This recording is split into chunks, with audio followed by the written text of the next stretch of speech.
Wonderful, thank you. Our next speaker, and we're really honored that he also made his way from the United States of America to be with us already for a lecture tour through Europe, and now here with us in the European Parliament in Strasbourg, Dr. David E. Martin. He's the founder and chairman of MChem International, Rasa Energy, and is a Batten Fellow of the University of Virginia. His experience includes founding the first medical device clinical trial center at UVA, while on the medical school faculty in radiology and orthopedic surgery. His work with global investigation of biological and chemical weapons was done through his company Mosaic Technologies, in which he led numerous defense to civilian technology transfer programs with the world's largest companies and countries. His work includes publications and academic appointments in medicine, law, and economics. His firm MChem was responsible for leading investigation and supporting prosecution of some of the largest financial frauds in the U.S. history as a contractor for the U.S. Treasury. David E. Martin will summarize the most critical points of WHO as an organization that is not serving the health of the people, but is driven by the business interest of its sponsors. Well, the translators are gone, and the live stream is waning, which means that if we just listen to my colleague Matthias, the best thing in the world would be to leave it to you, the people. Now it's up to you to share what clearly, based on the cavernous emptiness we see in all of these spaces, is only going to be heard if you share it. So it feels very appropriate that I should be the one with the quietest voice. But let's let that lion roar, shall we? I'm done talking about COVID, and I'm done talking about SARS-CoV-2, and I'm done for a very simple reason. For 110 years, we, the people of the world, have been lied to. We're a group of very small number of criminal industrial conspirators decided to subordinate the entirety of the human population for the purpose of their sinister plans to enrich themselves while impoverishing and killing the rest of humanity. And I'm done being polite. We've long passed polite. When the words acceptable death rate become part of an industrial norm, we have lost the plot of humanity. And that's not my words. Those were the words of the World Health Organization and of Pfizer and of Moderna when they were given the authorization to begin the process of killing human beings in the interest of advancing their goals. Next slide. And I'm also not going to sugarcoat this. This is a criminal cartel. We are acting as though there's some sort of redeemable quality somewhere in some esoteric layer that somehow or another the World Health Organization must have some salutatory benefit. Well, I'm going to tell you, since its formation in the 1940s, the World Health Organization has been nothing more than a criminal cartel that has a sole and singular intent. And I will show you the document that proves what I'm saying. This is not an allegation. This is actually provable by their own words in their own hand. And they use a four-step process to execute every one of their nefarious plans. They begin by planning an exercise, then they go to the business of funding that exercise, then they create the rationale for the thing that they're going to do, and then they deploy and profit from it. And in violation of 15 U.S. Code Section 19, which for those of you listening, coincidentally started with the Clayton Act in the same year that the World Health Organization in the United States, 1913, the same year the World Health Organization's progenitors also started. So I find it fascinating that we passed the Clayton Act in 1913 and we set in motion 110 years ago the criminal conspiracy which we now call the World Health Organization. 110 years later. And in violation of TIFU, or TEFU, I don't even know how to say it, the TFEU, the treaty allegedly for the functioning of the European Union, which I think needs to now be called the Treaty for the Dysfunctional European Cabal, Article 101 unambiguously lays out the conditions that this was never a public health anything. It was racketeering for the purpose of instilling terror to adapt the behavior of a population. Period. That's what it was. That's what it always was. And we can come up with every theoretical argument we want to make about things, but the problem, even with the theory that we had an outbreak of something, is falsifiable for the data from Zurich that shows us that in the year of the death pandemic of the globe, life insurance companies paid $30 billion less in claims. Now, if there's a medical professional or a social professional or anybody else who wants to debate that we could develop a virus cunningly that could find out your bank account, your insurance policy statements, and whether you're paid up on your premiums, that's a big ask. It turns out that the data is unambiguous. We did not have a pandemic. We had genocide. And we need to call it what it is. Next slide. When I say we planned it, let's make sure we understand exactly the not-so-fine print of the fine print.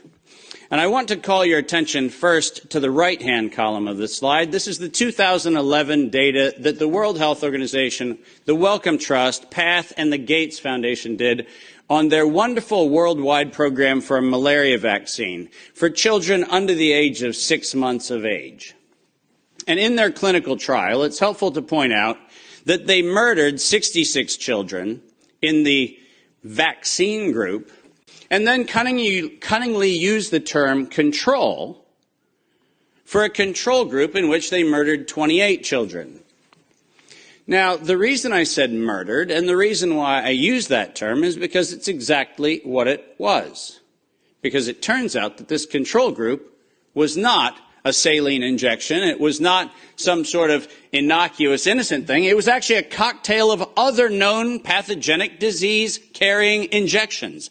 The control group was known to kill people, and the experimental control group was actually theoretically maybe going to kill people. And what we did was we actually went ahead and murdered them all. And cunningly, under Article 5, Section 13, which I've put on this slide, I want you to understand why I said, at its formation in 1947, when the WHO was funded and founded, it was funded and founded by people intent to commit a crime because of their own language. Section 13 of Article 5 ends with the following statement: immunity from personal arrest or detention, blah, blah, blah, immunity from legal process of every kind. Now, if you didn't intend to commit a crime, why would you need to give yourself permanent and absolute immunity from every form of prosecution, and it's worse, even investigation for prosecution of every kind? People sit there and pretend, well, that's like diplomatic immunity. Do you realize this isn't even meeting the standard of diplomatic immunity?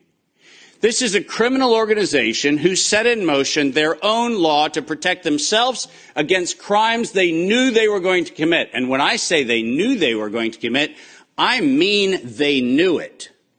Because their first Director General, none other than Dr. René Sand, who happened to be in the hospitality of the Germans in Dachau in 1940 earlier, in 1947, mysteriously, with the largesse of the Rockefeller Foundation, was nominated to become the first Director General of the WHO. And within 5 short years, René Sand decided to authorize the real purpose of the WHO in writing by then Director General Dr. Brock Chisholm, who advocated for population control as its primary objective. Does that sound like public health to anyone in this room? This is not public health. This is the advancement of the same genocidal program that began with the Carnegie Foundation's funding of the eugenics office at Cold Spring Labs in the United States in 1913 under the philanthropy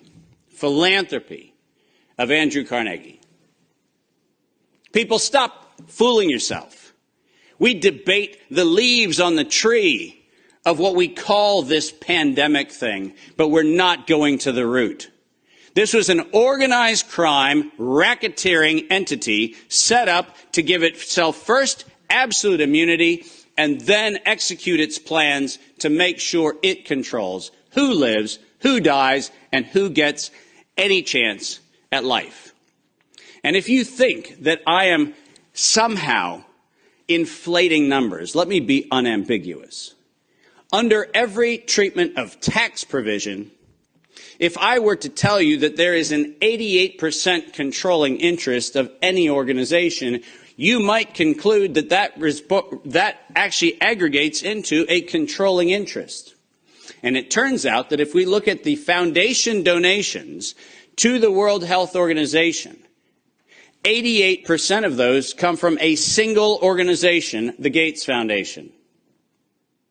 That constitutes a violation of every competitiveness law in Europe and every competitiveness law in the United States.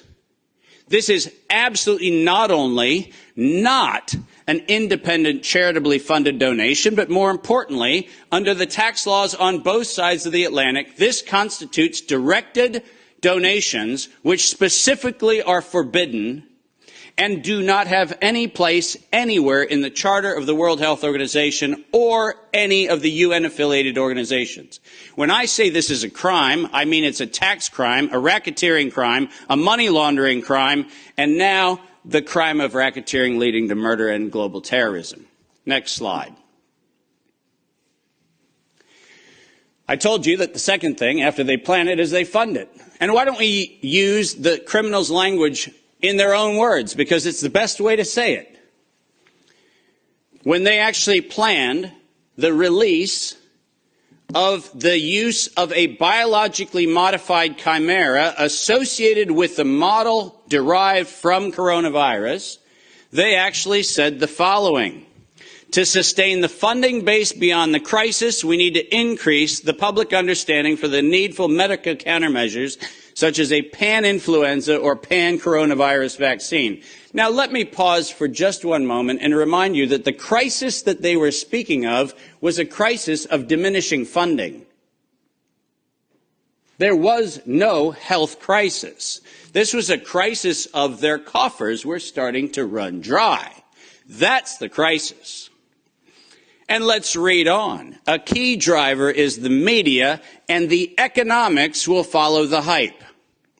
We need to use that hype to our advantage to get to the real issues. Investors will respond if they see profit at the end of the process.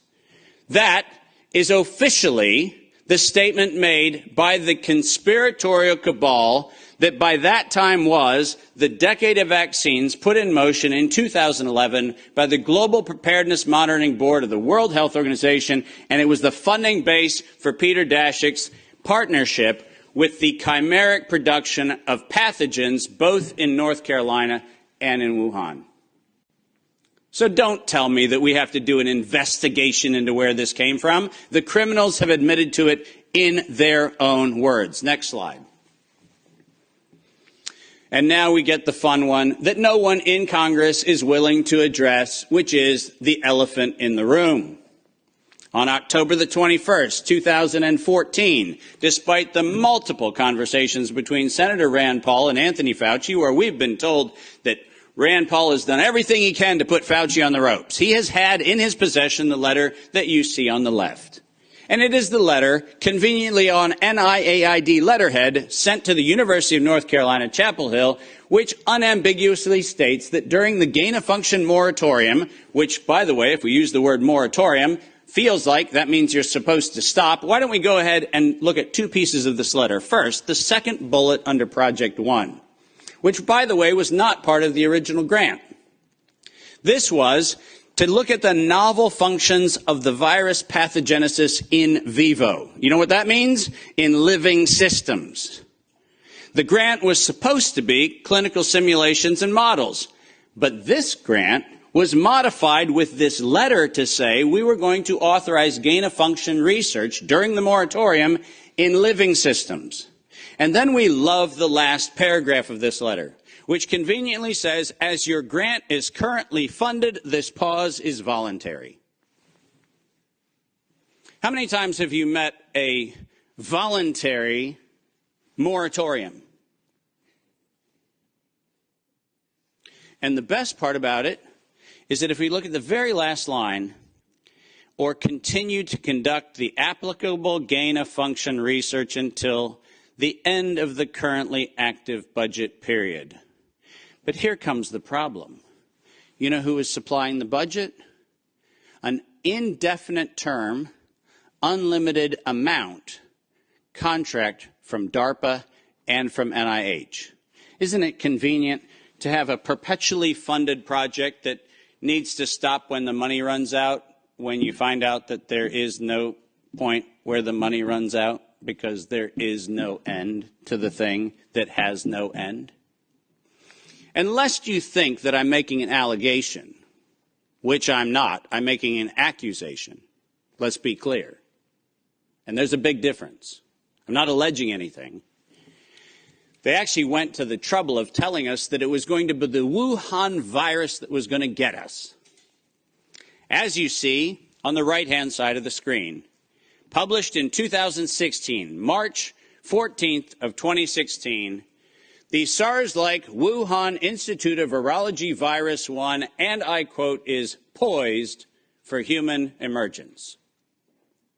Does that sound like we're just surprised that something in Wuhan went a little haywire in December of 2019? Or does it feel like we were told, look at Wuhan, and look at coronavirus, and look at what we've been doing to manipulate coronavirus in Wuhan and at the University of North Carolina, Chapel Hill, and lo and behold, we're going to go ahead and tell you that we're ready to release it in 2016.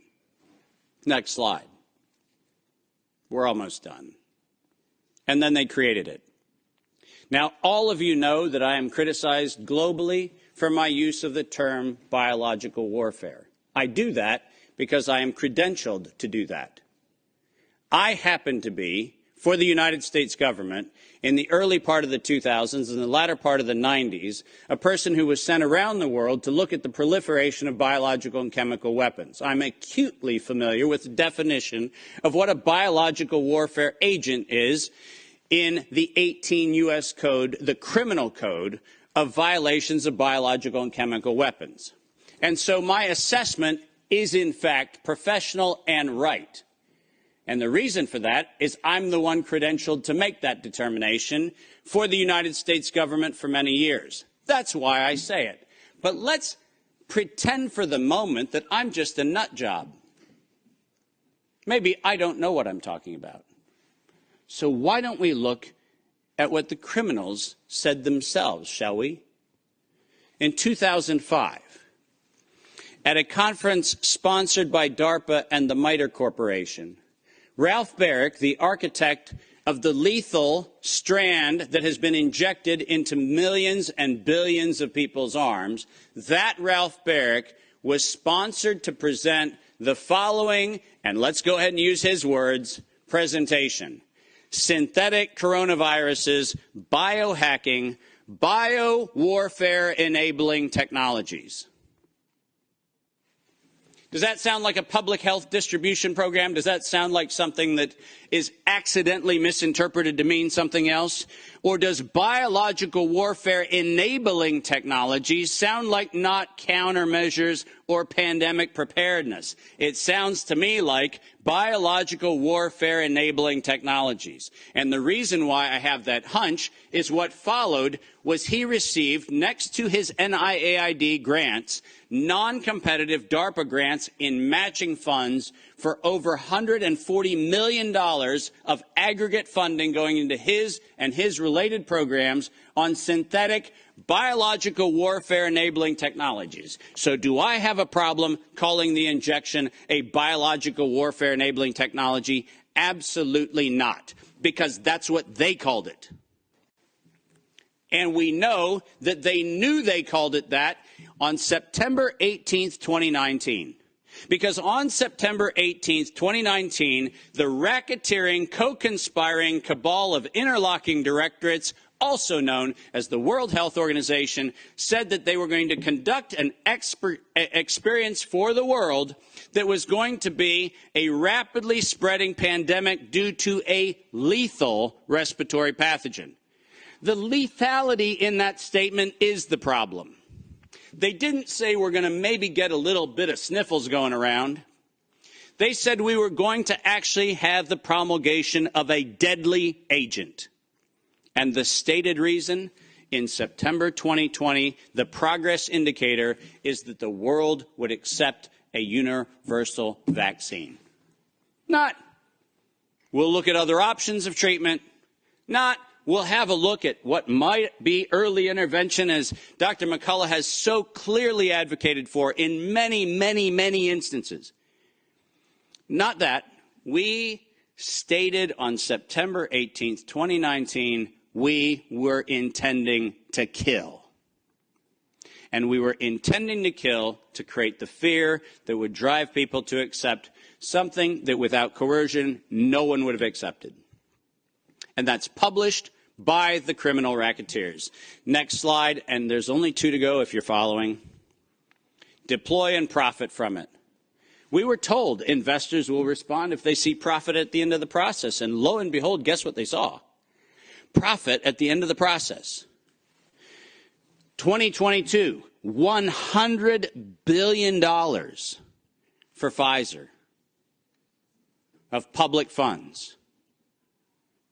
Moderna, after lying to the Congress in October of 2020 when they were asked to actually verify whether NIAID was promoting an injection that would enrich NIAID, where Anthony Fauci and the entire team at NIH said that they had no financial interest in their recommendation, they receive a back payment royalty of $400 million for the first payment of the royalty. $400 million. More than any Institute of Health has ever received in a single payment for a single invention in the history of American medical research. And lo and behold, what do we receive after that? A request from the World Health Organization to expand its budget by 11% to make sure that the people who profited from it donate to it. And guess what they just did? They laundered the money right back. That's what they did. Next, and now you get the final slide. This is not a public health crime.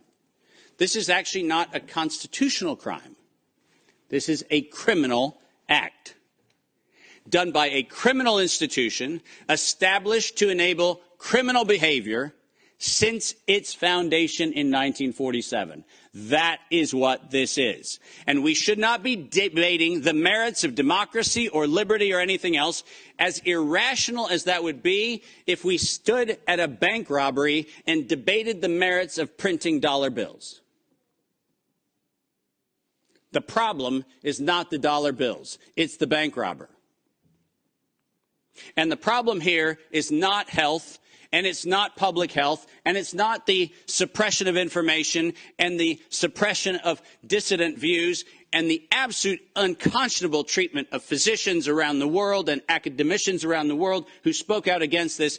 That's not the crime. The crime is that we had criminal racketeers who conspired and developed a, quote, emergency. The same criminal racketeers planned, manufactured, and did all agency capture to make sure that you were told that you would use terms that they tell you to use. Vaccine, face mask, health, social distancing, none of which had ordinary use definition. So we just used them. Criminal racketeers price fixed with interlocking directorates where known competitors came together and fixed prices in direct collusion in violation of both European Union standards and in violation of both the Sherman and the Clayton Act in the United States. These were crimes. It was organized crime, and we should treat it as such. Criminal racketeers publicly lied under oath. And this resulted in the death and destruction of liberty, and most importantly, the death and destruction of the integrity of well-meaning people who sit here today doing everything they can within their power to try to treat the calamities created by this catastrophe. I will not for a moment denigrate the multiple contributions of amazing academic and medical professionals who've tried desperately to step into the gap and stop the corrupt outcomes of these crimes. But I will, without doubt, say the following. Until we treat this as a criminal conspiracy of criminal racketeers resulting in global terrorism for the purpose of profiteering and murder, until we have that conversation, we're having the wrong conversation. Because we are not here to debate the merits of a modified agreement for a criminal racketeering organization. We are here to end the criminal organization itself. This is my call to every single person on this planet. Don't just limit the power of the WHO. Destroy the WHO. Thank you very much.